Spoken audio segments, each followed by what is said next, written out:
America, France और Britain में हर दिन कोरोना के नए मामले रिकॉर्ड तोड़ रहे हैं। एक हफ्ते में ही दुनिया भर में कोरोना के मामलों में करीब 11% उछाल देखने को मिला है।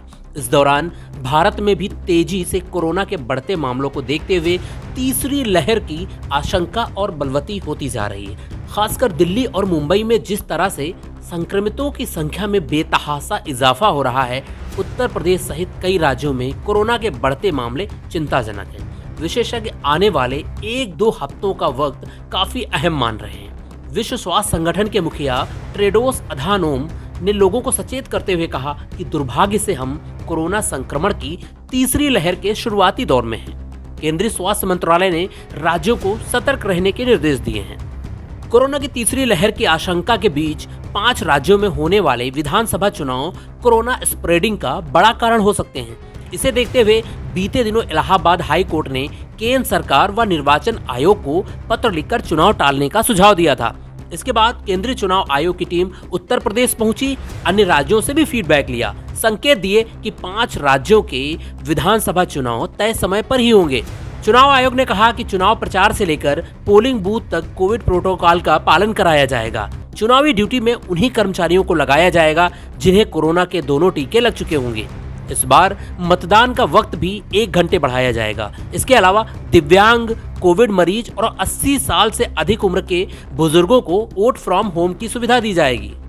मुख्य चुनाव आयुक्त सुशील चंद्रा ने बुधवार को लखनऊ में प्रेस वार्ता करते हुए कहा कि सभी राजनीतिक दल चाहते हैं कि चुनाव समय से हों।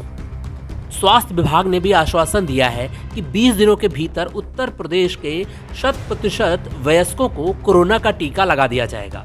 अभी सूबे की 86% वयस्क आबादी को कोरोना की पहली डोज और 49% को दूसरी डोज दी जा चुकी है। साथ ही आयोग ने बड़ी चुनावी रैलियों पर भी रोक लगाने के संकेत दिए हैं। मुख्य चुनाव आयुक्त ने कहा कि जब भी हम कोरोना के कार्यक्रम की घोषणा करेंगे तो उस समय कोविड व ओमिक्रॉन की स्थिति के आधार पर चुनाव के संचालन व प्रचार के लिए अलग से निर्देश जारी किए जाएंगे। माना जा रहा है कि 5 जनवरी के बाद उत्तर प्रदेश में कभी भी आचार संहिता लागू हो सकती है।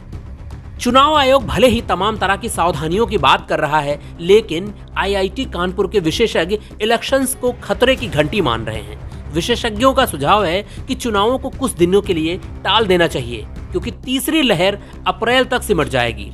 संस्थान के प्रोफेसर मणिंद्र अग्रवाल का कहना है कि बाद में दुखी होने से अच्छा है कि चुनावों को 2 महीने के लिए टाल दिया जाए, क्योंकि तीसरी लहर हर हाल में अप्रैल तक सिमट जाएगी। उन्होंने कहा कि हम सिर्फ राय दे सकते हैं, चुनाव के बारे में कोई फैसला आयोग ही करेगा। प्रोफेसर रंजन सहित अन्य विशेषज्ञों ने भी माना कि चुनावों के दौरान कोरोना वायरस का प्रसार तेज होने की आशंका है। शासन, प्रशासन और राजनीतिक दलों ने चुनाव आयोग को भले ही आश्वस्त किया है कि चुनावी राज्यों में पूरी तरह से कोविड प्रोटोकॉल का पालन कराया जाएगा, लेकिन धरातल पर इसको किस हद तक मूर्त रूप दिया जाएगा यह देखने वाली बात होगी। क्योंकि अभी जिस तरह से रैलियों में भीड़ जुट रही है, सोशल डिस्टेंसिंग तार हो रही है, कोरोना का प्रसार तेजी से ही होगा। ऐसे में अगर हमने, सरकारों ने और राजनीतिक दलों ने ईमानदारी से अपनी जिम्मेदारी नहीं निभाई तो पिछले पंचायत चुनाव की तरह हमारे पास अफसोस जाहिर करने के अलावा कुछ नहीं बचेगा। द NH0 की रिपोर्ट।